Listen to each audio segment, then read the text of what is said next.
Fine. Jim, you want to hit record? Stephanie, you ready? All right. Settle down, everybody. Settle down. We are going to start on our work session agenda. It's Monday, April 13th, 2026, 4:37 p.m. Thomas J. Smith Council Chambers, City Hall, 400 Washington Street. The first up on our discussion items tonight is the BRE Annual Report presented by Matt Brown. Welcome, Matt. Hello. Thank you all for having us.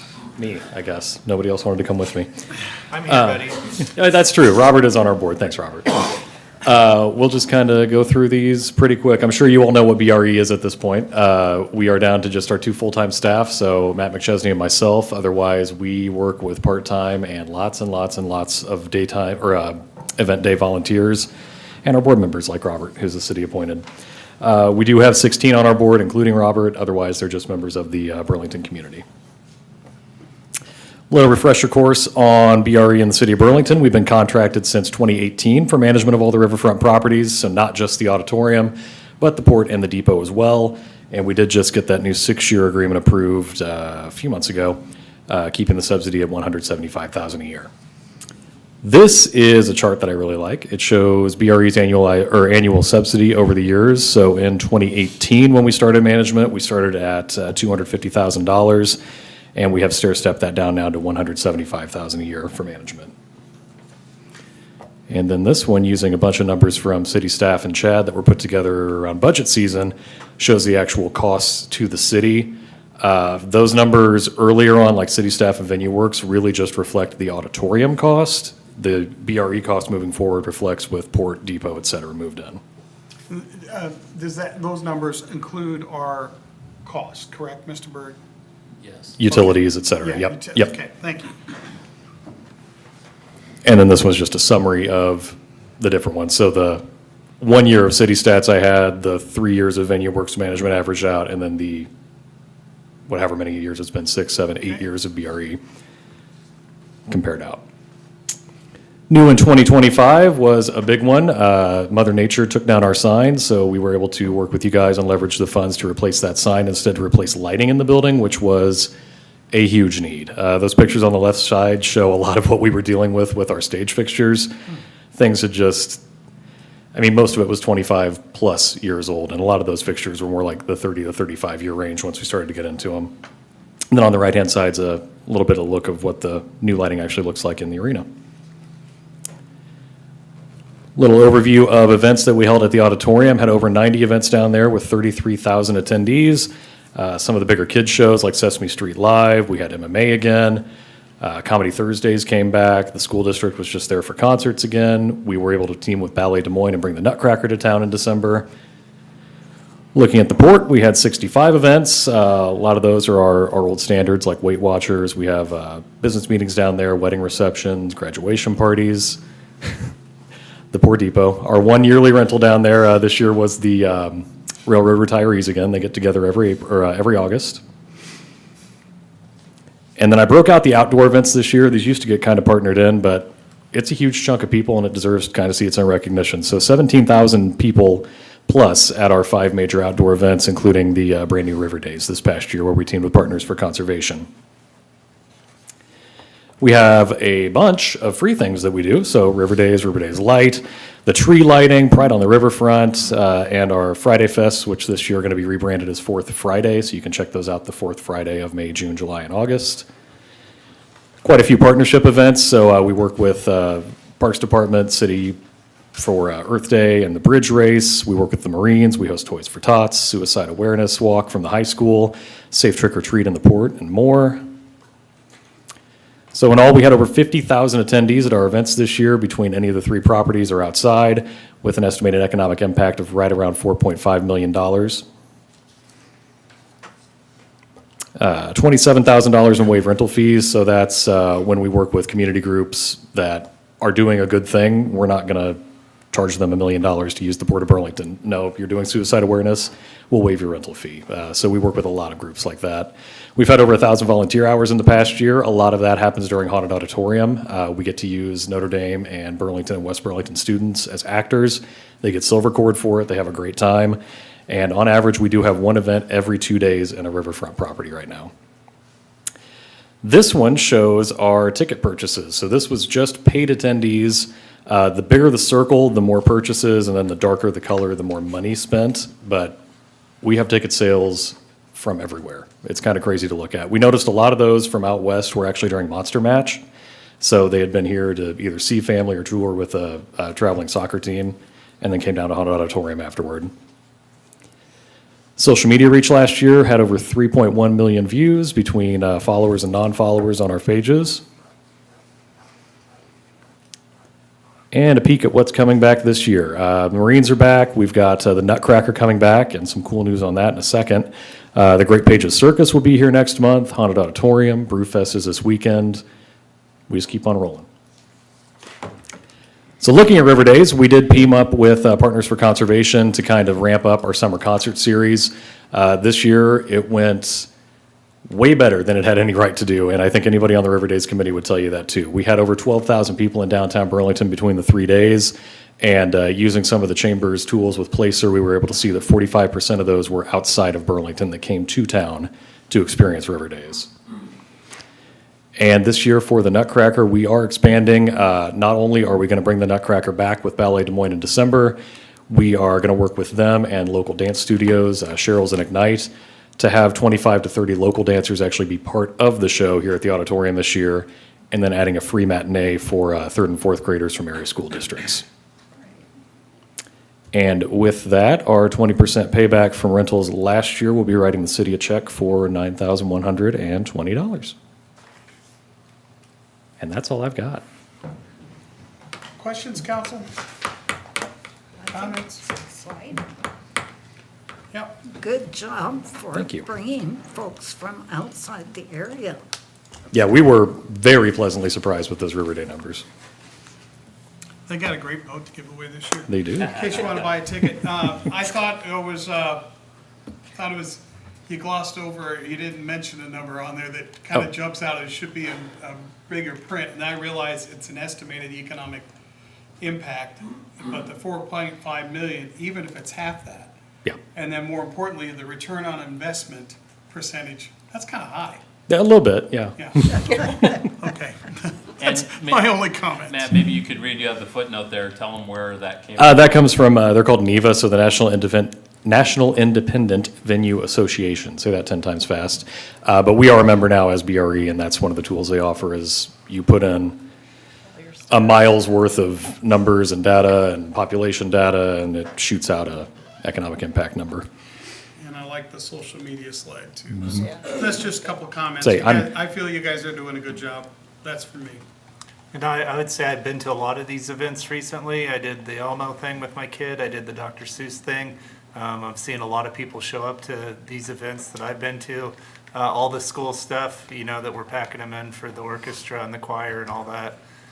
So I love that we're using the venue for public purposes and involving everybody. We need to shout out Chris Lee for River Days a little bit, right? Absolutely. The two Chris's and Lance and John and everybody else we're a bunch of evil geniuses, I think is the right way to put it. Is it the evening? Is there any other comments, council, before we let Mr. Brown go home tonight? You want to go home? Well, I mean, I could go All on. right. Thank you very much, man. Thank you, guys. Thank you, Matt. Next up on our discussion items is a fire station number 3 update. What? Chief Toops. Eric, yep, you do.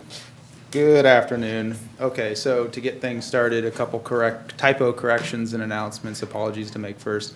I didn't get the PowerPoint presentation in your packets in time from Thursday, so I apologize. You don't have those, but I can get those to you if you want. It's going to be pretty brief tonight, 5 to 10 I minutes would say max. But ship them after Sure. tomorrow sometime, but yeah, we can follow along. Okay. Thanks. Well, I apologize for that, and yep, I'll get those sent over, or the presentation sent over. And then also, this isn't presented by Tad. I'm not Tad Morrow, of course. So I told Tad, who is our construction management team lead, and Russell Brissy, who is our architecture team lead, that their presence wasn't needed tonight, and I could handle tonight's presentation. So If you think that I'm just regurgitating the same slides over to you, I'm not. I promise I do have some details to show you in these 5 or 6 slides. They are different than before. But again, as promised, I'm doing my darndest to stay out in front of you all and give you the updates where I think they're appropriate. So tonight really is what I consider my final update on the Station 3 second round of updates. So we're going to go over the final renderings update, an anticipated schedule. Last week you heard me say that we were at the 50% design and development completion stage, which we are, which has led to this presentation tonight.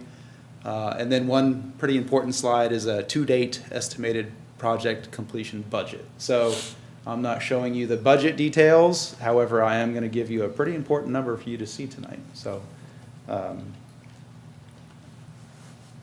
Okay, so you've seen this slide before, but what is highlighted in yellow and the red lettering is where we are today, the final reductions in square footage from the original project. So I always forget where is there a red dot on this? Nope.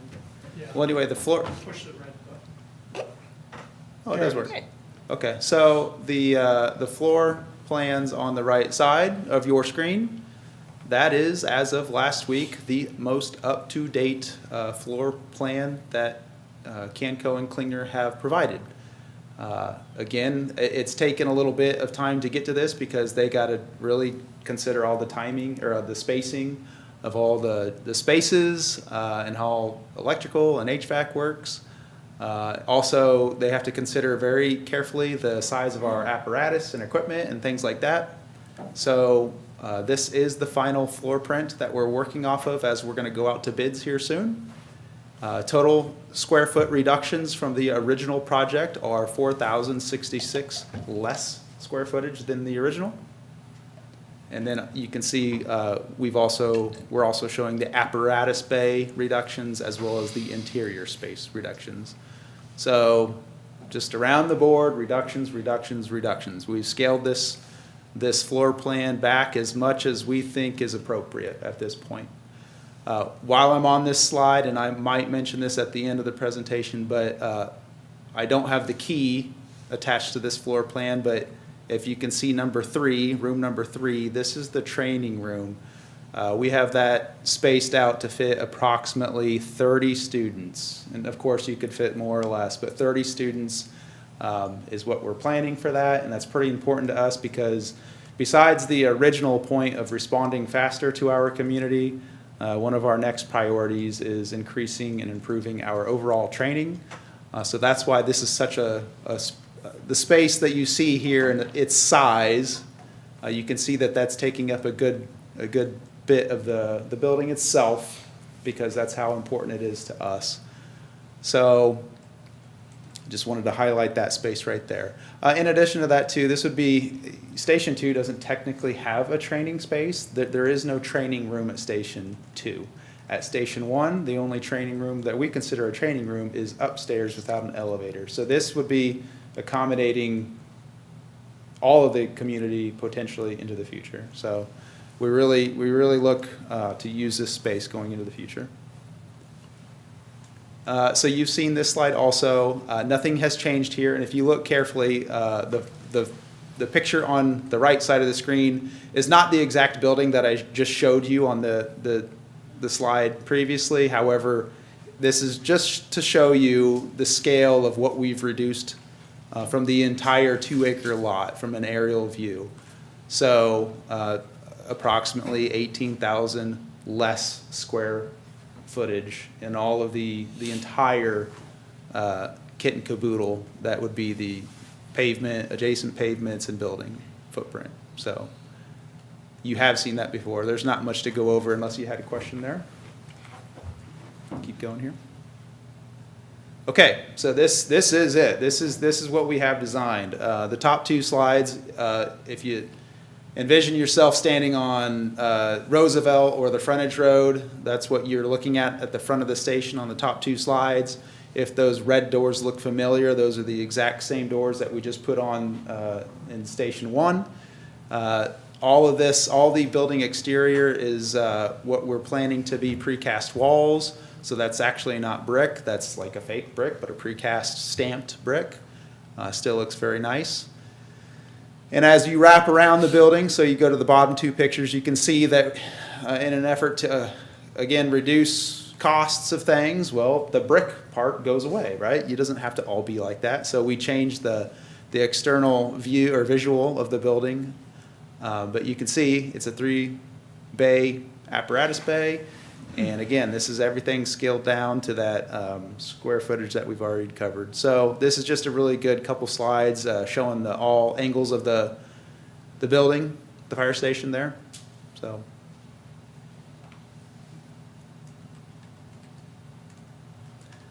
Okay, so again, this is just a friendly reminder. The training tower and the training necessary pavement or infrastructure foundation is not a part of this project whatsoever. However, I just am keeping it alive and letting people know that we are hopeful to be planning into the future, and that's what that red and purple square symbolize. So not a part of this project whatsoever, but wouldn't be a good fire chief if I didn't keep that alive in some fashion there. So, okay, so here's our anticipated schedule. There's not a lot of details in this. When we get into the details, I'll be relying heavily on Mr. Bird and our project team lead, Canco construction manager, to really produce those details. But as you can see, the top line item is today. It's a work session, final update from myself. On the end of this month, or at the end of this month, 4:30, we anticipate Klingner's final plans due to Canco.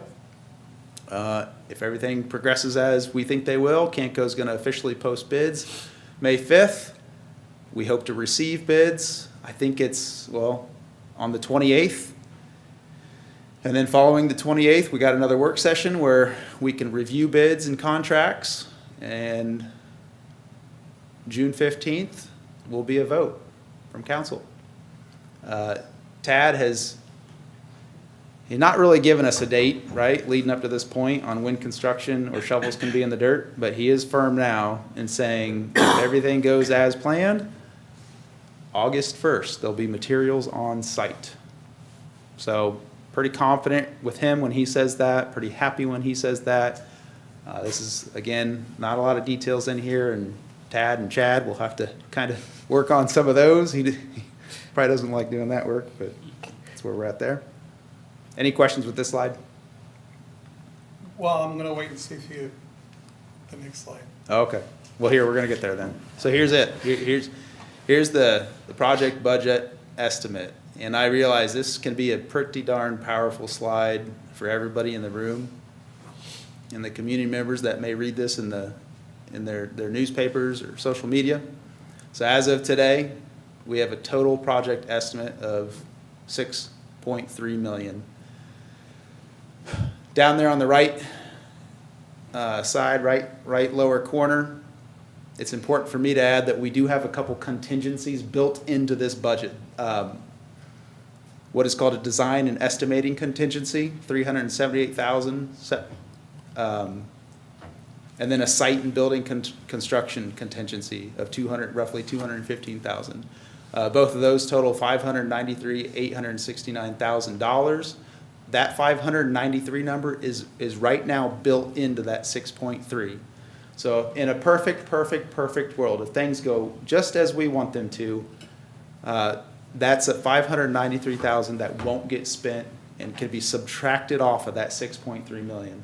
Now we all know that these are estimates right now. So nothing's guaranteed, but again, it's important to understand that 593,000 is contingency money right now. It's built in, it's baked in, and hopefully we don't use it and we can subtract a good amount of that out of that 6.3. But all in, if we spent that 593, we're looking at a rough project estimate of 6.3 million. So pretty powerful slide to end on right there. Chief, is Tad or anybody indicated what the estimated time would take to build to completion? About a year. About a year. Yep, Okay, and that's what I he's very careful with his words in Sure. answering that question too, but about a year. Okay, He weather wants- permitting and Yeah, weather everything else. permitting, everything going well, Yeah. but about 12 months. Okay, So, that's the end. I don't plan on presenting any more of this part of the station phase. We went over that schedule. Things again are gonna move quick. So, we're Council, do moving you and have any moving. questions for Chief? I don't think there's any questions at this point, sir. I didn't mean to interrupt you, sorry. Nope. You've done leadership has been strong on this one, sir. I appreciate that, thank you. Okay, Your well, leadership's been strong on everything, don't get me wrong. I'm just saying on this in particular, it's been great. I'll send you this PowerPoint to you all. Great, And thank if you. you have any questions, feel free to reach out. Perfect. Thanks. Thanks. Thanks, Chief. All right. Next is Board and Commission reports. We'll start on my left. Tim, did you have any this Yes. time? Yeah, last Tuesday, you and I and Chad met with West Burlington. The couple of things that we nailed down was actually still a little bit of discussion on the new street painters, line painter that we got. Their crew was looking at it and seeing how that was gonna work for them, and we just needed to work out the details on it. Same way with the inspections department. They got we got our code ordinances in line so that if our inspectors go out and inspect our properties, they're using the same set of rules that they use in Burlington. And the third big thing was, we talked about having a joint council meeting again. And bringing everybody up to date in a little more detail of where we're at. So I think it was a good meeting, and we're headed in the right direction. The other thing, Saturday, I stopped out at the fire station number 2, and they were doing the testing, the physical agility testing. That was pretty cool. I got to talking with Deputy Chief Ramus and Fire Marshal Berndt, and they give me a lot of really interesting information about a number of different topics. And the chief was too busy. He had to test everybody himself, so he was out there with his pad and checking everybody out. I felt there were some people that done a very good job. And there was one individual that I'm going to hold very close to my heart that this is their third year of trying, and I don't think they're going to give up. I almost wish I could take them under my wing and work with them a little bit, because anybody that wants a job that bad deserves to get there. So Yeah. I Persistence is key. was really impressed by that. But I'm hopeful that there's some very good candidates in what was presented there. The only other thing was today with the senior center. It was a pretty short meeting. They have a new president and vice president. They actually have co-presidents, and then the vice president, they indoctrinated everybody into their offices, and that was about the extent of that meeting today. So. Okay, fantastic. Annie? I didn't have any. I don't really have anything to add on Tim's update about the joint meeting progress. We'll be announcing a joint council meeting here soon. When did we set that? We didn't, We're we talked working about on me it. sending some dates to Yeah, everyone okay, here to, all right. yep. So that'll be coming. I do think we have some progress to show, and we want to give both councils some updates on what we feel we've accomplished and some real numbers on some stuff. So it's, if we can continue on that mission, we will save our taxpayers jointly some money. Okay, did you I have have anything? nothing. Okay, Rob? Yeah, BRE, the estimated economic impact of those events was somewhere around $4.5 million. Yeah, that's good stuff. Yeah, we've definitely been in worse on that, look at that spot. Okay, so moving on to the proposed regular agenda for April 20th, 2026. We will start early, council, at 4:30 with the Citizens Academy. It'll be a question and answer session with those candidates or attendees of the academy. And then we'll kick off our meeting with the congratulations to those graduates of the 9th Annual City Academy. I can't believe it's been 9 years already. Number two, of course, I'm going to ask Mr. Burr to expand on it. He addressed it the other day, but we'll have a very fitting proclamation for Arbor Day to Patrick Moore. Once again, we are the leaders in that for the state of Iowa Forestry Department, sweeping the awards, getting all three. We are number one. We're like Highlander. And staying in at the state. top. Yeah, we're like staying at the top. Highlander Yeah. in the state. And then number three will be a public hearing, and that's consideration of fiscal year 2026, 2027 budget. Did you have anything to add, Stephanie? Okay. She's gonna go through, so Stephanie's gonna go through her PowerPoint here quickly. And then, so I do have this, I guess I have enough copies here, we can get them out. This is the cover letter that I typically create and then sign and put at the front of our budget book when the budget's complete, approved, and printed. But I thought I'd get that to you now as well, just so you can see that and have that information in front of you. Stephanie will cover a lot of that in this presentation here, but I just wanted you to see that draft letter, so. So as I go through this, if you have any questions, just stop and answer. And then I will, if I don't find any mistakes tonight, I'll find mistakes, correct them, or else we'll get this posted on the website and it will be in the packet for next week too. So if people want to review it before the public hearing next Monday. So again, we're talking about the fiscal budget for '27. The budget's due the end of April 30th, so that's why we've got to get it approved next week. Basically, this is our revenues by the fund. Overall, the city has a little less revenue this year compared to fiscal year '26. I mean, some of the changes are basically capital projects. We had more budgeted in fiscal '26. But you can see this, the different funds that we use, and the amounts there. Just to kind of explain how fund accounting works is it's different buckets, that it all does not go in together. We have restrictions on some of the revenues that we get. So the general fund, the biggest revenue in the general fund is property taxes, which you'll see in a later slide. The red bucket with the special revenue funds, those are funds that have to be set aside in separate funds. Road use, local option sales tax. So they have to be in a separate fund with restrictions that we can't use for other things. So, and TIF is also another special revenue fund. You've got your debt service fund. That's where the property taxes we levy to pay for our loan payments, that is in a separate fund. The permanent funds are donations that we get, such as like the Starker Trust. We get money every year from them. That goes into a permanent fund. Capital projects funds, that's where we account for all the capital projects, larger capital projects that we do. And then proprietary funds is just another name for business type.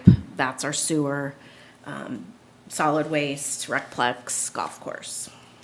Any questions? Okay. So this is just showing the $80 million of revenues that we have budgeted. What makes up that amount? You see property taxes is 13 million, 17%. I won't go through all of them, but other revenue sources, 19 million, that will be bond proceeds between our GO bond and our sewer revenue bonds that we'll bond for next year. Intergovernmental, that's where road use rolls up to, so that's like 3.6 million of that. And then grant funding, all the different grant funding we get goes up into intergovernmental. Charges for services, that's where we have sewer, or sewer fees, solid waste fees. Wastewater is, not wastewater, sorry. Waterworks is included in our budget. It's just a state thing that they're included. So in that charges for service, 8.6 million is waterworks. Sewer makes up 9.5 million, and solid waste is 2.6. And then that miscellaneous, it seems like shouldn't be miscellaneous because it's $1 million. As an accountant, I don't like that, but basically that's the title it rolls up into on the state budget. And that basically is any revenue that we record for our self-insurance and our trust and agency accounts. So those donations and stuff, that's what we have budgeted. So on the expenditure side, we're budgeting 87 million, then we have the transfer number. So this is broken down by the different programs. You can see public safety, public works is transit and streets. Business type, like I said before, that includes waterworks number, sewer, solid waste, and then capital projects. The transfer number is when we transfer fund to fund. So what makes up that 16 million is 9.5 million is gonna go into the general fund. And I'll kind of explain where that money's coming from a little bit later. We also, some of our GO debt that we pay is paid by with sewer funds. So there's a sewer transfer that we transfer money from the sewer fund into the debt service to make those payments. And then this breaks down the expenses, the 87 million, by what type they are. Personnel services, wages, insurance, retirement, contractual services, that's us paying external agencies, electric, repairs, training, our vehicle maintenance and property maintenance expenses go there. And the waterworks expenses are included in that 21 million, which is, kind of makes it seem high. And that is 8.2 million. Capital outlay, again, that's us purchasing or doing equipment, vehicles, and large projects. And then the debt service is paying towards borrowing. And then commodities are smaller things, supplies, vehicles, equipment. Oh, I'm sorry, purchasing the goods and supplies, so is that the one, so. So just a quick refresher how property tax works and how it's calculated. The county issues an assessed value on each property. The state of Iowa puts out a rollback every year, and this is what it gets adjusted to what the citizens pay for their taxable value on their property taxes. And then what they pay is a consolidated levy rate. So it's just not the city of Burlington. It's also Des Moines County, the school district, SEC, Ag Extension, and the state of Iowa. So when we look at last year's levy, the consolidated levy was $40.96. Of that, we were the $15.93. So we're 38%, 39% of that. You can see us in the school make up the majority of the property tax rate. The county 16%, and then just the small ones. And again, we're only speaking of our property tax rate, which we're gonna keep it the same at the $15.93. It's unknown what the school and the county are doing. So when people say my taxes went up anyway and you didn't even raise it, it's could be, you know, somebody else has raised the taxes, not the city. So just a list of the property tax increases and decreases for the last 10 years. We're proposing with this budget a no increase, keeping it at the $15.93. And this shows when we collect on that $15.93, the city will receive $13,053.36. Of that, approximately $10 million will go to the general fund. I know last week I broke out of that tax rate, $12.13 is the general fund. The remaining levy that people pay is for debt service, that $3.79 line. So right now, we do not levy for all our employee benefits. Basically, when we passed the sales tax referendum, that was for property tax relief. So instead of levying for all our benefit expense, we use local option sales tax to pay for our remaining benefit costs of $4 million. And if we didn't do that, we would have to increase the levy by $3.61. So it's a good thing we have the local option sales tax. So just an example, if you have a $100,000 assessed value residential house, you can see in 27, the rollback decreased from 26. So basically, the assessed value will be less taxed than it was the year before.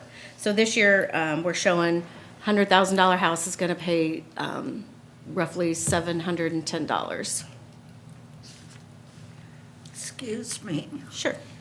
To me, the rollback didn't decrease, the rollback increased. I mean, they're rolling back further than they did before, correct? I guess the way we explain it is for my taxes, I'm paying less taxes based on my assessed value. That's kind of why we say it decreased. Do you have Okay. anything to add? No, it's just a semantic. When we talk Yeah. rollback, did it increase or decrease? It rolled back further, Right, right? Yes, So, roll back further, but. right. Yeah. right. It can be confusing. It's just a semantic thing that, did Yes. it increase, well, it increased the benefit to the taxpayer, but it rolled back further, so it decreased from 47 to 44. Yep, okay. So the same calculation on a commercial building, that's assessed at $300,000. You can see I compared this to FY '26. Again, they get the same rollback for the first $150,000 assessed value, and then after everything over $150,000 is taxed at 90%, right? I don't know why I wasn't thinking. So again, it's showing a slight decrease in the property taxes that they'll pay too, because of the rollback is the only thing that changed. So of that $710 that you're taxed, if you have that $100,000 house, I just break it down to show you where the money goes. There's the fire and police. They make up 46% of, they take 46% of those dollars. Library is at 6%. Parks and Rec is 7%. Debt service is 25%. Again, that's where we pay our bond payments. Public Works is 5%. Community Development, 3%. And then general administration is 8%. That's $60. So, anybody have any questions? Okay. So I know during, when we opened up the budget talks, Chad talked about this, showing, he updated this sheet with comparing of the FY '26 levies and where Burlington ranks with other cities with the $20,000 or 20,000 population. I know this is way too small to read, so when you get the PowerPoint, you can see. Burlington is highlighted there. Basically, since it's too, I'll just kind of go through some of the takeaways from this that we like to show is that we have the third lowest tax rate per capita when you compare other communities. So that's a positive thing. One of the things that's not so positive is we have the third lowest taxable value, meaning we don't have a lot to tax. We don't have a lot of dollar values to tax. So the two lowest taxable value cities, and you can look at this on the chart, is, oh, sorry, I went the wrong way. The two lower than us are Fort Dodge and Ottumwa, which they're the second from the bottom and the third from the bottom, and they have a tax rate of $5 more than Burlington does. Yeah, both of them are over 20 bucks, right? Yeah, and we're at the 15. So our levy rate out of these 26 comp cities, we're almost in the middle. We're the 26th of 20, or 16th of 26. And when you look at the average levy of all the different cities, we're a little over than the average.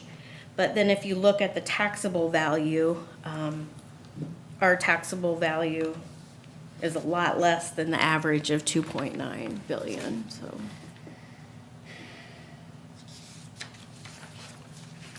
So some of the things that went in, you know, it affects the budget is the taxable valuation. We did see a slight increase for this fiscal year. You can see the TIF valuation went down, but overall our regular valuation went up by 7%. So you can see by keeping the levy rate the same, we will bring in more taxes because that valuation went up of $805,937 compared to last year. So some of the items that are in the budget, the health insurance, we budgeted at 5%. It did come in at 5%, so that's good. IPER stayed the same, the pension cost. Fire and police slightly had a decrease, so that's good. And then here's our general fund revenues. You can see out of the general fund, over half, almost half of the revenue they get is from the property taxes. And then hotel motels, a larger number that's required, that it has to go into the general fund first, then it gets transferred out. You can see charges for services, the largest charge for service in the general fund is ambulance. Other than that, it's transit, and intergovernmental would be grants that we get, that we record in the general fund. So we have the 15.9 million for revenues in the general fund. For expenses, we have budgeted 25 million. And you can see the breakdown there. Approximately, 29% is police, fires 28, building codes 3. Those are the 3 departments that make up public safety. So you can see that. These are just putting dollar amounts with each expenditure. So the way we balance the general fund then, because we only have 15 million coming in for revenues, but we have the $25 million expense, is we do the transfer in. And you can see we're budgeted for this year to have $9.5 million transferred into the general fund. Like I stated earlier, the local option sales tax, I will transfer in 5 million for that property tax relief, so we don't have to raise taxes to cover that. And again, that was voted upon that, we were gonna use it for property tax relief and police officers. So I'll show you how much are used for the police officers on another slide.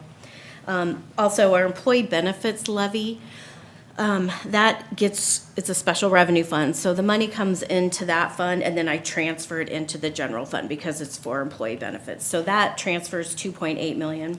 And then our business type funds, we transfer in 1.1 million for sewer, solid waste. Those are to cover the general admin expenses for those operations. So we are projecting our ending fund balance will be 5,025,654, which is 19% of the total expenditures. So we are decreasing our fund balance this year. Last year it was 23.6.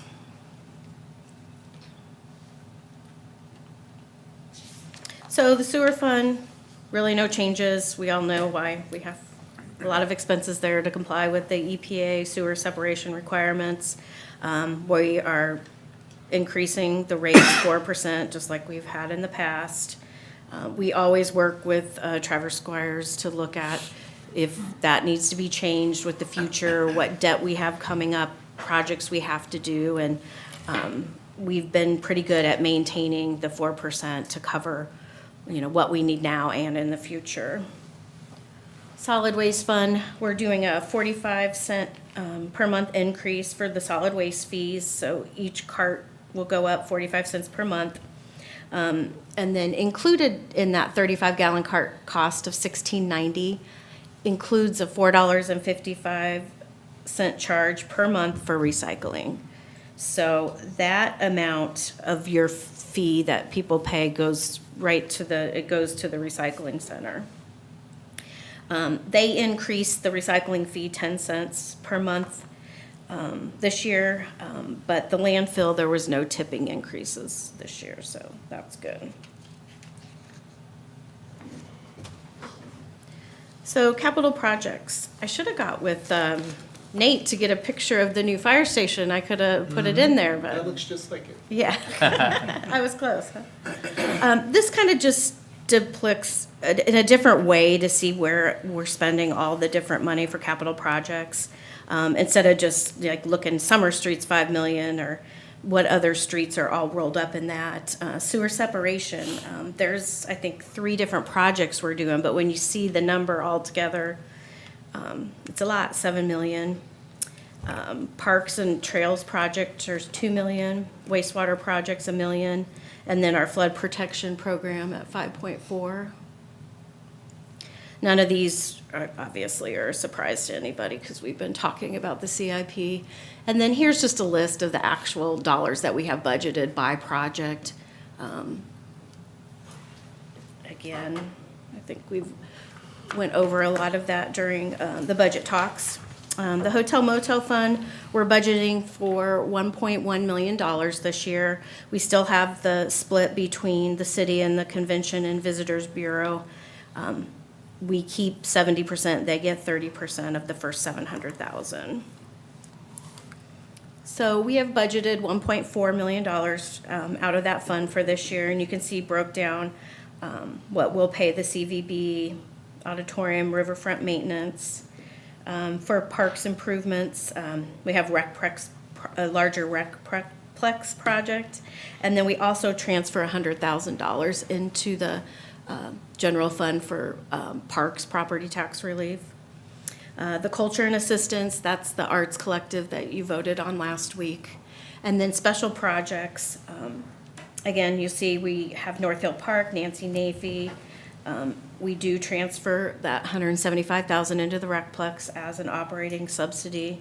And then the $200,000 at the top, I skipped that, that gets transferred into the general fund for other recreational activities too, to help pay for that. And then community field, we budgeted $70,000 for the utilities there. Sales tax fund, this is the penny that we get. It was voter approved and it will be through December 31st of 2032. So 50% of that we use for property tax relief, and then the other 50% it can go to public safety, capital improvements, equipment, debt, economic development. We're budgeting that to stay flat at 5.4%, or sorry, $5.4 million. Now that fund, we're budgeting a little bit more to be spent. We do have a fund balance in that account that will make up the difference between the 5.4 million and the 5.9 that we have budgeted. So the first 3 items are what is all being transferred to the general fund. The police officer line, we take the estimate cost for 8 officers and we transfer that into the general fund. And then the equipment that they have on their CIP with the $315,400 goes back into the general fund. And then, again, I just list the other things that we have. Most of this, all of it, we've discussed in our budget meetings. So nothing has changed since you guys have seen these numbers. And then, just like to go over our legal debt margin. The state of Iowa has a requirement that we can't have a debt limit more than 5% of our assessed valuation. The city of Burlington has a financial policy that we will not be more than 70% of that limit. So you can see we've stayed below it pretty well the last few years. So we haven't, and again, 26 and 27 are projected, like based on what we're gonna bond in the next month or 2. So we still aren't really getting close to that 70%, so. That's all I have, if anybody has any questions. That's a lot of good information. Thanks, Steph. Anything else you'd wanna see next week, or Like I said, I'll get it out on the website and Council, questions, comments? What do you want to see in addition? I So think what- you've done an admirable job of explaining everything. also that what will be in the packet for next week too will actually be the state form, the budget form. So there'll be the resolution. You'll see the state form with the $15.93 and then all the detailed numbers in there. If anybody has any questions on that. Okay, But that's what will be electronically filed once you approve it. council, you, I did have one question. The $70,000 that's budgeted for B's utilities, that's 40% increase from what it was, and I thought that their contract ended this year. Ends in fiscal '26, so we'll be negotiating for '27. But we don't know what that is, so we budget the same in the contract year. Because that contract hasn't been approved for '27 yet, so we budget the same. Does that make sense? Is that what you're asking? Yeah, the budget was 50,000 last year. For utilities? Yeah, the budget was the capital, which we got rid of, the capital outlay was 50. That's different. This That's is. different, yeah. This Yeah, is I can just- look at that to see. Yeah, look at, because I do recall it being a different figure. I don't think it was 50, I thought it was 65. But if you would check that out before the meeting, Yeah. let us know. Yeah, I can Appreciate do that. And that's not even a pass-through. We just pay the utility bill as it comes in. That doesn't go Yeah. to them, so. And We'll clarify that number. we're gonna work on that in our Yeah. contract as far as how. Jill and I are working on dates. We've met once already, so. Okay. Is that answered, Tim? Or do you got it there? I've got it, but I'll have to go through a lot of paperwork. Okay. Well, Steph, if you could check that out and Yeah. then just email us so we have that answer well ahead of time, I'd appreciate it. Okay. Okay. Moving on, next is a consideration of a consolidated transit grant application. And I saw him sprint out of here, and he sprints back in. Sprinting is a, He walked briskly. so, next week, we will be doing a public hearing to go through the Consolidated Transit Grant application. This is an annual process that we go through to secure funding through, for the STA, the State Transit Operating Assistance, and then the Federal Transit Operating Assistance. God, I'm breathing like I did sprint across the goddamn world, didn't I? Got a little huff in my puff. Chief, just keep an eye. He's EMT. Well, many hands make light work, so get ready to work. Oh, Was that like him, that- I'll hold it up and give it Vanna White style. Yeah. So, just to kind of explain the dollars, the STA funds are $247,000, and the FTA funds are different than what we put in the public hearing. We get updates from the DOT on a regular basis, and I've had 3 different updates on the FTA funds. So, as put in the paper was $486,000. The most recent update, we will be receiving $453,000. So it's a $30,000 decrease, which means we have more obligation on our own property taxes. And then in the public hearing notice, we also push the different buses that we would like to get grant security for. So it's been a strategy we've used for the last 4 or 5 years, where we put 5 years' worth on there because the DOT has a ranking system. It's called PTMS. I don't know what it stands for. But they score the buses based on useful life remaining and the miles. And so from one given year to another given year, those can alter or fluctuate rather. And so when I set a CIP for bus 733, well, if in 6 months that mileage increases and we report it, that may shoot up or go down. So we just have been applying for all 4 of them. We don't necessarily intend to fund all 4 of them, but just kind of shotgun approach to see which ones we get the grant dollars for. So I don't know that I have any more details other than Is that a appropriation that went down 30,000, is that because of, what's the reason for it? So That you can best guess? I think the dollars from the feds have reduced. Okay, So the federal government sends a pot of money to the Iowa DOT, and there are 3 different classifications for transit associations or agencies within the state. And ridership and miles are all part of a formula that go into the subcategory.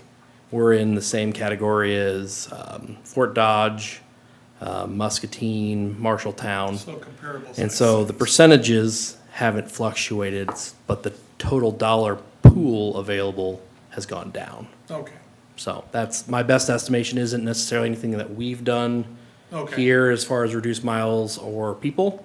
It's the overall dollars that are hitting the pool. thank you for that, that's what I was wondering.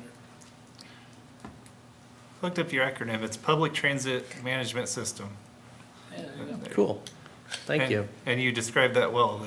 They also do a mileage score plus an age score on your vehicles to look at thresholds. And then, yeah, kind of neat, but. And we've been doing fairly well. The COVID timeframe was fairly good for a capital grant program. So we grabbed a bunch of buses that we replaced from the, I'm going to say it, the Obama buses, as we called them. So after the 08-09 crash, there was a big spurt from the federal government for transit agencies to buy buses. And so then you saw that again in the early 2020s. So the problem with that is you buy a bunch of buses in the same era, and then they all hit the end of their life at the same time frame. So ironically, it was kind of good timing that we had the injection of the federal dollars, not COVID. Any questions, council, for Nick? Good job. Tim, are you looking something up for him or no? You ready? Are we, okay. Good. Okay, all right, thanks, Nick. Next up, resolution approving a solar power and services agreement with Red Lion, Burlington Solar LLC for installation operations of solar PV systems at city facilities, continued from April 6, 2026 city council meeting. Mr. Byrd. And I don't have a lot of updated information. I did leave the same contract in the packet.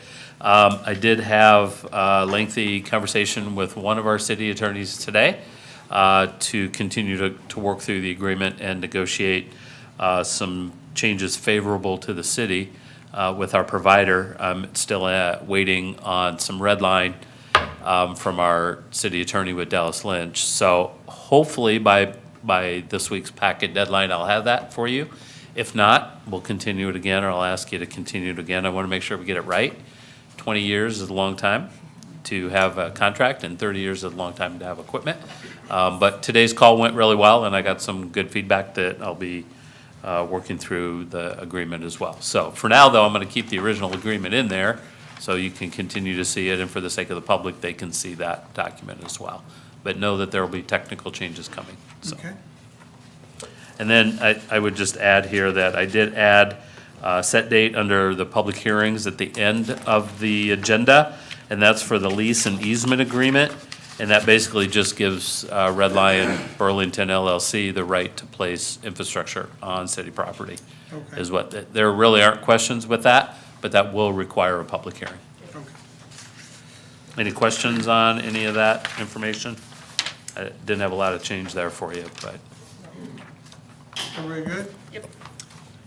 Okay, number 6, resolution approving a professional services agreement with MSA Professional Services for the preparation of a comprehensive plan update and a parks, trails, and recreation system plan for the city of Burlington, Iowa. Mr. Tislin. This has been discussed through the budget process, and it was talked about bringing this forward in this current fiscal year. So that's what we're doing here to update the comprehensive plan, which was previously adopted in 2012 and was prepared by MSA at that time as well, which would give them extensive knowledge and background on our community and processes, as well as the park plan, which was adopted in 1997. Again, the comp plan serves as the city's primary long-range policy document for growth, land use, housing, economic development, transportation, neighborhood reinvestment, infrastructure and implementation, and the park trail recreation system plan. Assesses the existing park and trail assets, identifies service gaps and future needs, guides recreation trail and park improvement priorities. And we have quite a list of projects that would allow for public input and prioritization through that with the council.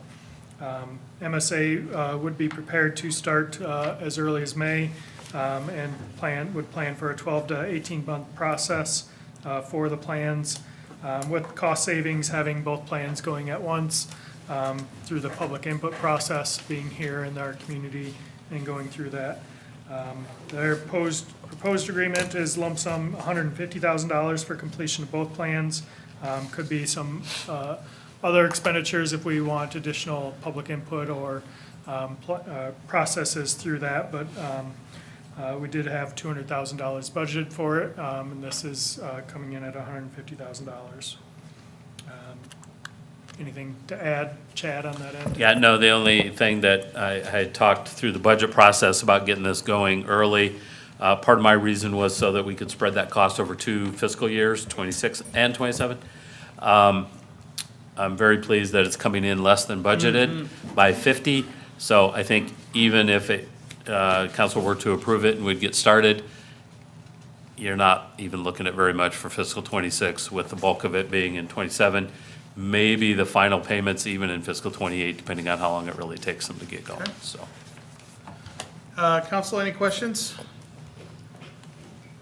All right, moving on. Number 7, resolution. Sorry, I'm sorry to jump that. Chris Jansen with MSA will be here at the council meeting as well to answer any questions. Okay. And that's, we did have a good relationship 12, 15 years ago, and he worked on the plan kind of as an entry level at the time, and he'll be here working on it as well, so. Oh, good. That's cool. Good. Well, I didn't mean to jump ahead of you. Sorry, yeah, I just want to let you know that we'll have him Okay, up here. we're on good, Eric. Monday. Thank you. Number 7, resolution awarding contract for 2026 Dolan Street Sewer Project. Mr. McGregor. The Dolan Street Storm Sewer Project is one that installs new storm sewer intake and piping from the end of the cul-de-sac on Dolan. It takes it down towards the DOT right-of-way and crosses Lucas Avenue. We received bids last week. We had 4 bidders. FS Inc. was the parent low bidder, and I would recommend awarding at $84,444. The estimate was at $118,000. So all 4 bidders were underneath the estimate, so that's good to see. I don't know that I would have anything else. Paid for through sewer funds. And to be clear, storm sewer funds? Storm sewer No. or sanitary sewer? Sanitary. Sanitary, okay. Okay. Council, any thoughts or concerns? Good job coming in under budget. Number 8 is a resolution approving a professional services agreement with HR Green, Inc. for equalization tank control improvements project. This is kind of the crossover type project with the collection system and the wastewater treatment plant. The equalization tanks, we have 3 of them across town that are a semblance of, we had to install them as a part of sewer separation because of the way we did it. A lot of our infrastructure was old and had a lot of I&I. We installed the tanks to help curb the peak flow of sanitary sewer flow. So currently, we have 3 tanks that have mechanisms in there that close valves, but it's all done on site. The goal with this would be to get some automation and then some SCADA controls, so Tim at the wastewater treatment plant could, one, see volumes, but also control them from on-site. Kind of an auxiliary piece that is shown worse is during our flood times. So when the river is up to 19 foot, we've in the past had to bypass with sandbags at these tanks. With this type of automation, we should be able to control those valves and shut them on purpose to be able to control the flow in the system. So this contract or design plan would be $89,000 to HR Green to design the tank system. Okay. Questions, council? So am I understanding that right? Like, you can't get to them when it's flooded, and that's why you need these valves? No, it's not so much that we can't, they're high enough up in the system that they're not affected by river water. However, the system is, downstream is, it's the most upstream part that we're able to affect the flow so that it doesn't overwhelm the Market Street lift station. That's the biggest piece of it is, Okay. but tying everything together so it works better. Anything to add, Mr. Byrd? No, I don't, thanks. Okay. Council, any further questions? Moving on, number 9, resolution approving the purchase of a 2026 rear load garbage truck for the Public Works Department. Nick? So this resolution is a little bit vague. I understand that. Typically, when we purchase heavy pieces of equipment like this, we say the brand, model, and vendor in the resolution and memo. I haven't quite selected the vehicle or the vendor. We have a rear load garbage truck budgeted for fiscal year '27. Currently, I am trying to play a couple of vendors to give us the best pricing and best rear load option that they have available relatively immediately. Our fleet is old enough that we've had a few of the garbage trucks kind of kick the bucket recently, and so today we only had 4 trucks in operation. So it made today, I'm sure we paid some overtime to try and get everything picked up. So on Mondays we run 5 trucks, for instance. So we have some that we plan to get rid of, others that the investment in repairs doesn't make sense on a 20-year-old vehicle. And so we're going to liquidate those assets, get ourselves into a new unit. And it's not exactly ideal from the previous operation, but I'm trying to change the impression of the way we used to do operations. I won't get into those details, but I have a couple of good prices, significantly less than this $351,000 that's budgeted. So my goal would be to change the resolution and memo to include the updated pricing. Okay. Questions, concerns, council? Seeing none, we'll move on to the proposed consent agenda for April 20, 2026. First is a resolution approving nuisance abatements for various properties. I was overjoyed to see it was only 4, but I realize that's a product of the time and of the year. But still, we'll just savor the floor, okay, or the 4, okay? We're gonna just savor 4 properties. It's very satisfying to see that number. Number 2 is a resolution approving Traffic Safety Improvement Program, TSIP funding agreement with the Iowa Department of Transportation for the Division Street and West Burlington Avenue Roundabout Project. Mr. McGregor? So this is a grant agreement that comes post applying for the TSIP. We've already talked about 2 different grant project or pieces that'll go into this project. The TSIP, the Traffic Safety Improvement. I've already told you that we've received this. This is the process to formally agree to the grant agreement. The other piece of that is a RISE grant that's tied to jobs created by Western Smokehouse. So this is kind of a 2-part piece. What I probably should do is when we apply, give authorization to approve the grant agreement. But this is okay too. It's just another piece in the process. So that's all this is. Council, thoughts, concerns?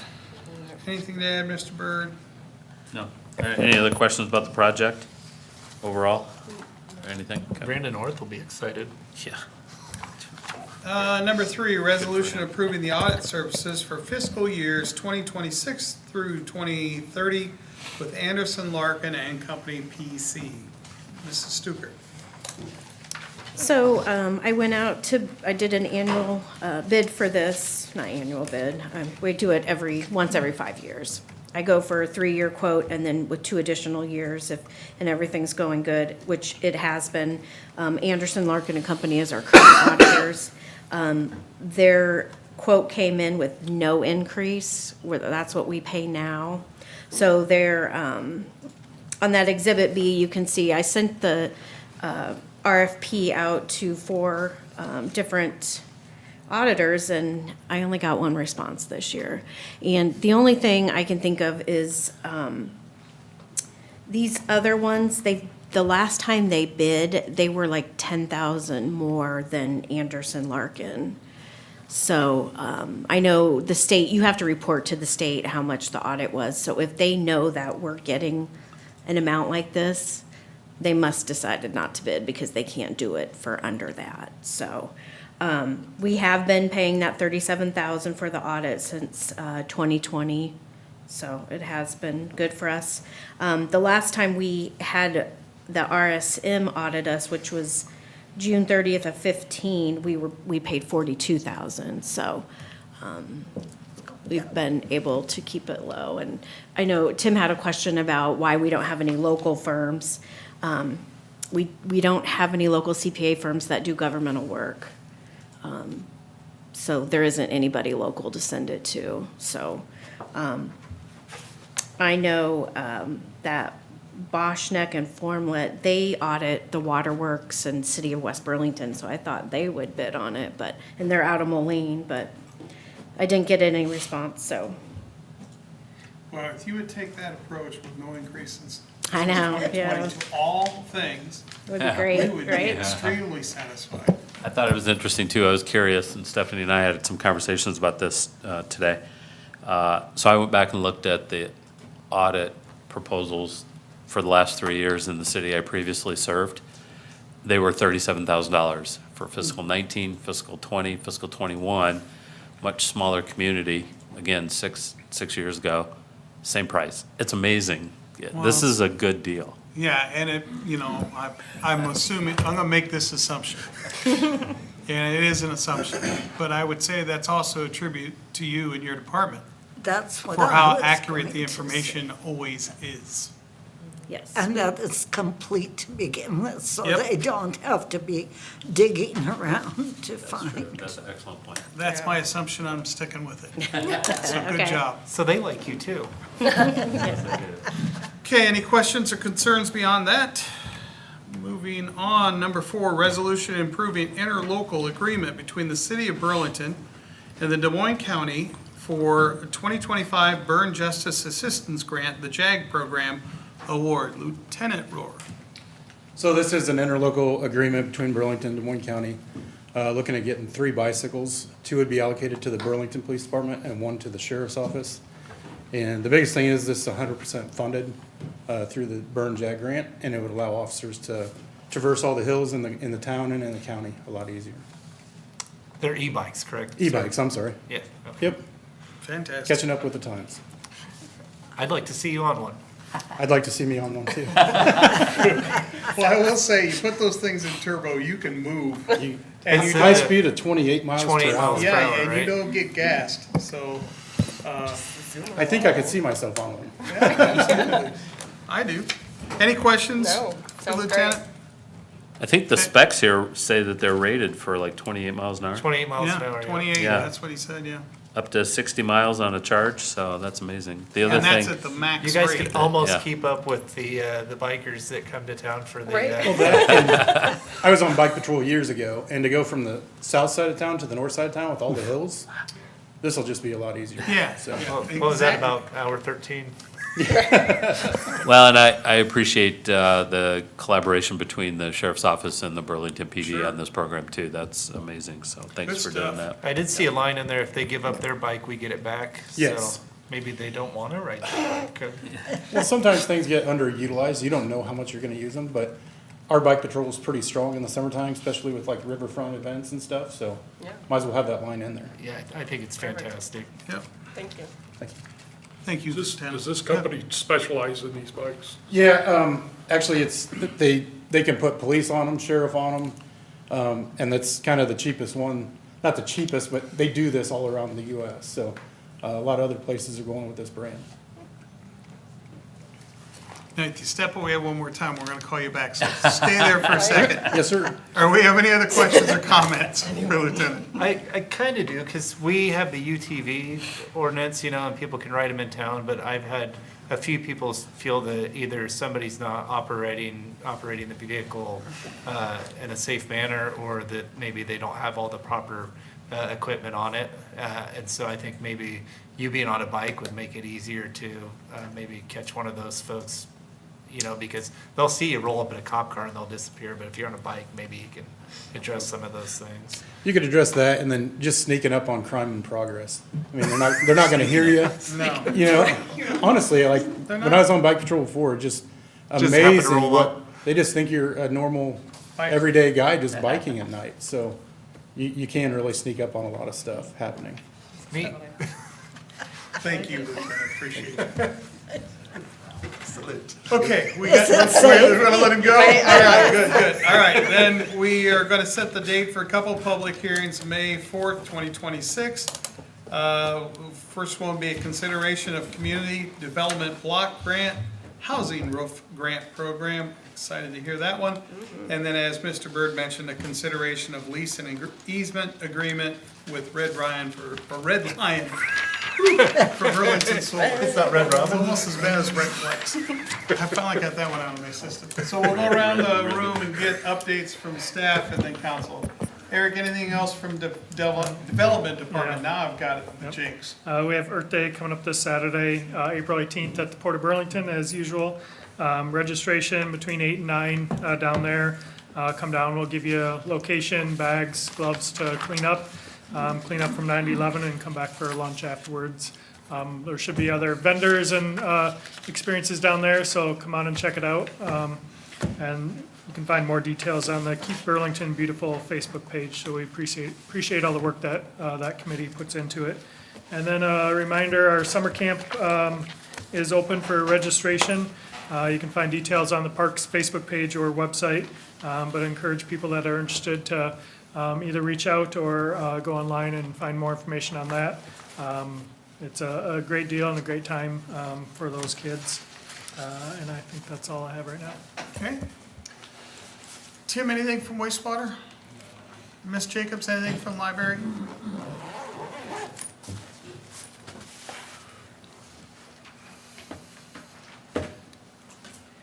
This Wednesday is a Board of Trustees meeting. We'll be meeting at 4:30 in the Create Space at the library. The education for this month is a review of the 27 interpretations of the Library Bill of Rights, which is a document written in 1938 by Forrest Spalding, who was the Des Moines Public Library director, writing this for his library board in response to what he saw happening in Nazi Germany. It's gone on to become the global beacon for libraries across the planet, and there are now 27 interpretations. So we will be looking at those and discussing those at this week's meeting. As Eric mentioned, Saturday is Earth Day, and the library will have a few things going on at the library in conjunction with that. And I would encourage you, if you've not read anything by Doug Tallamy, we've got several of his books. He is the modern day Aldo Leopold. He's a huge conservationist. He's started Homegrown National Park, very in line with Earth Day themes. And we are bringing him here on Friday, May 1st. We'll have an author event at the Capitol Theater. This is the first big name author that we've brought in. And so it's in partnership with the Leopold Landscape Alliance and the Des Moines County Master Gardeners, and we're really excited for that. So board meeting Wednesday, Earth Day Saturday, Friday, May 1st, Doug Tallamy. That sounds good. Thank you. Steph, anything else from finance? Mr. McGregor, anything else?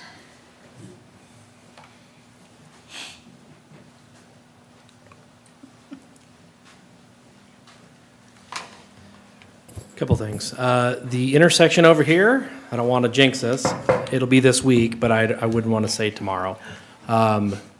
They were doing some saw cut, and so it should be pretty soon that they're going to open that thing up. And then we're moving west on Washington Street. There's some work that's started over on the 700, 800 blocks. So we're still moving. The 5th Street intersection should start seeing some concrete here pretty soon. So basically, you're gonna have 5th closed, then you're gonna close 8th, right? Yes. Yes, and so that section of street is gonna kind of be dead to anybody trying to flow through. So we need to make sure to publish. I mean, they'll figure it out anyway, but it'll be pretty dead. So we'll have the central, when we do close the 800 block, we'll have the Central Street Bridge will have closures. Right.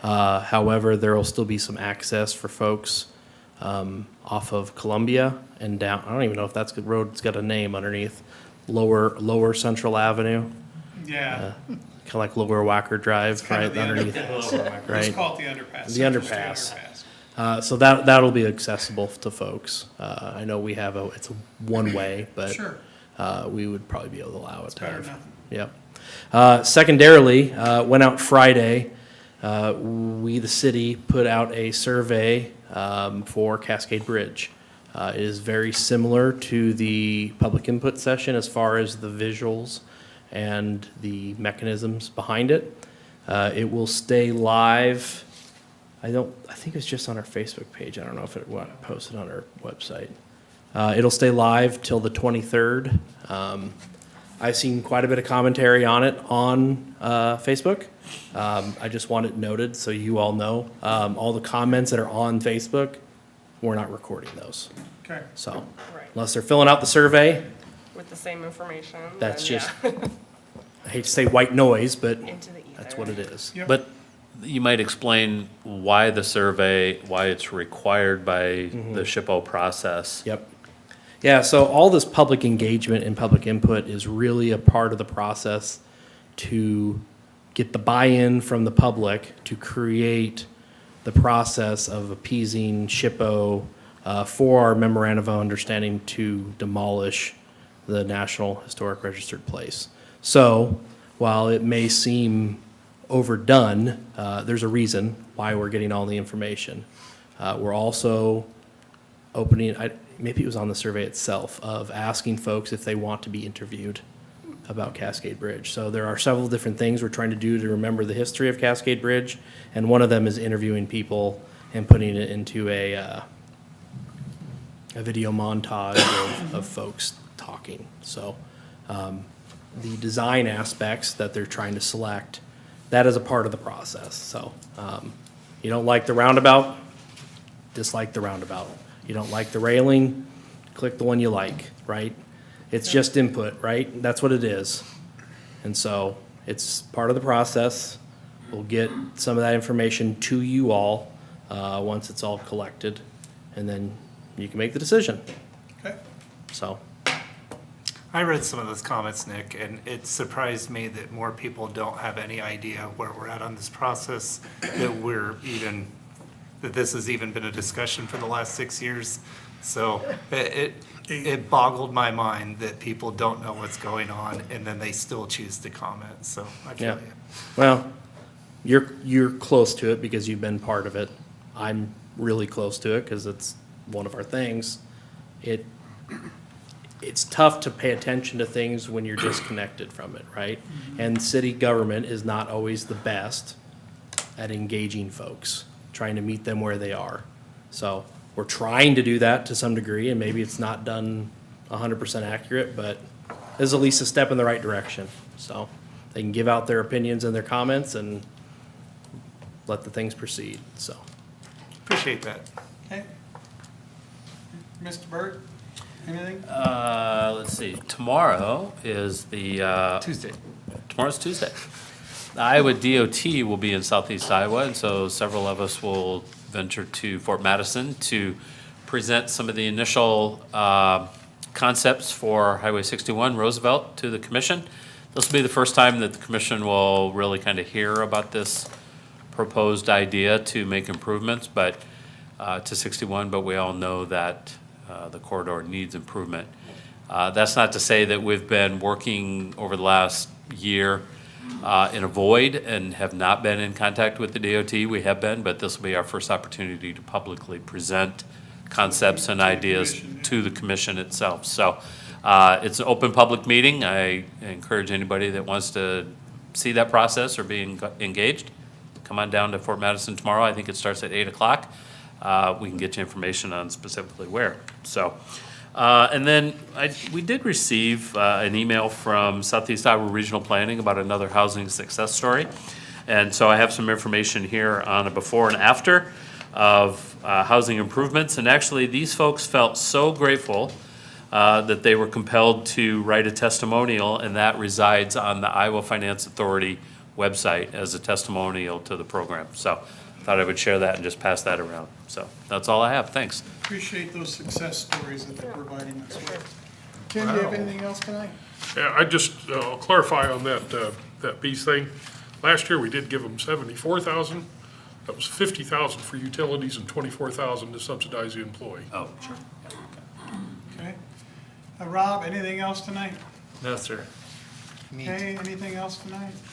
I would just encourage people, if they can't come to Earth Day cleanup on Saturday, to pick up someday this week while you're walking around or when you do have time. Yeah. Annie? I've got nothing, thank you. Well, you stole my thunder, Kay. I was gonna say, one of the things we used to do when Earth Day started, because a lot of businesses can't come down, but they can pick up around their property that day. That is the specific day, and of course, you want to pick up around your property, or if you're a private citizen, pick up around your house. Or, if you have a neighbor that has trouble getting out, maybe go over and help them. So, but it needs to be an everyday process here in Burlington till we get things cleaned up. Lastly, I just want to express some words of appreciation for our staff. I think we are trying to let our employees and staff know how much we value them. We had the employee luncheon this last Friday. I was thrilled to be a part of it, and the food and fellowship, it was a wonderful break in the day. It was wonderful to engage with our people, and we are blessed as a community. I talked to a lot of mayors on the mayor page, and there's a lot of complaints out there, folks, and I don't have any, which is a really nice thing. There's a really, well, knock on wood, but I don't. We have great employees. Yeah, to a person, and so, sometimes they think think I'm BSing them, and I'm not. So I really have a lot of pride in our staff that we have, long-term, and then the new people coming in, and we're getting them indoctrinated, getting them believing in our programs, and then every time you turn around, we're the leaders in different programs throughout the state, or either we're not number one, we're number two, or at least the doggone top 5 at everything. And, we all hear a lot of complaints and gripes, but I'm telling you, we are blessed. We're living in a blessed time for the city of Burlington, and I appreciate not only our staff, but also all the volunteers in Burlington. It makes you feel good when you go to bed at night. So thank you for that, and that's from the bottom of my heart. Let's get the heck out of here.